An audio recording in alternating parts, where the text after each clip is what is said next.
Topic of cancer. इसे हिंदी में क्या कहते हैं? कर्क रेखा। क्या बोलते हैं? कर्क रेखा। ये टॉपिक ऑफ कैप्रिकॉर्न, यानी कि ये कौन सा रेखा हो जाएगा? मकर रेखा।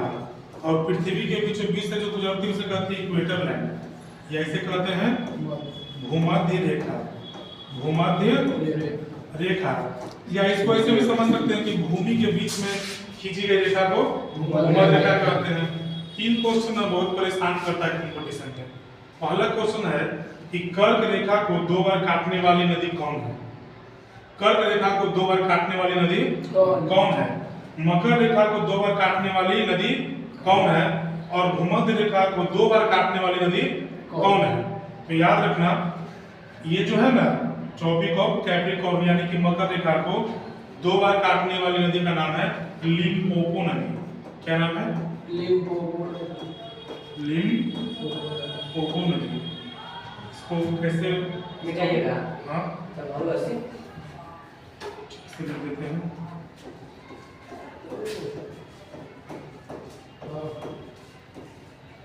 लिम्पोपो नदी, ठीक है ना।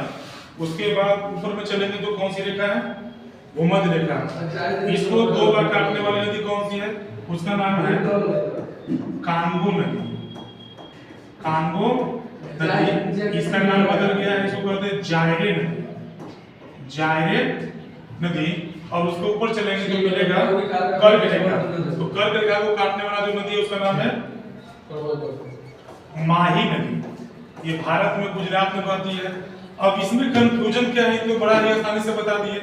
तो कभी कभी एग्जाम में पूछेगा मकर रेखा को 2 बार काटने वाली नदी कौन है, तो मार के चला है माही नदी। कभी भूमध्य रेखा के बारे में पूछा तो मार दे लिम्पोपो नदी। तो इसके लिए ट्रिक क्या है जो ध्यान से सुनना, बचपन में सीखा होगा एलसीएम बनाने के लिए, बस हो गया जी। एल लिम्पोपो, सी कांगो, एम माही। तो नीचे से ऊपर याद रखना है, सुन रहा है ना? एल सी एम हो गया कि नहीं? लिम्पोपो नदी, कांगो नदी और माही नदी। यानी कि बोलो मकर रेखा को 2 बार काटने वाली नदी कौन? लिम्पोपो नदी। और भूमध्य रेखा को काटने वाली 2 बार कौन है? कांगो नदी। और मकर रेखा को 2 बार काटने वाली नदी माही नदी। ट्रिक क्या है?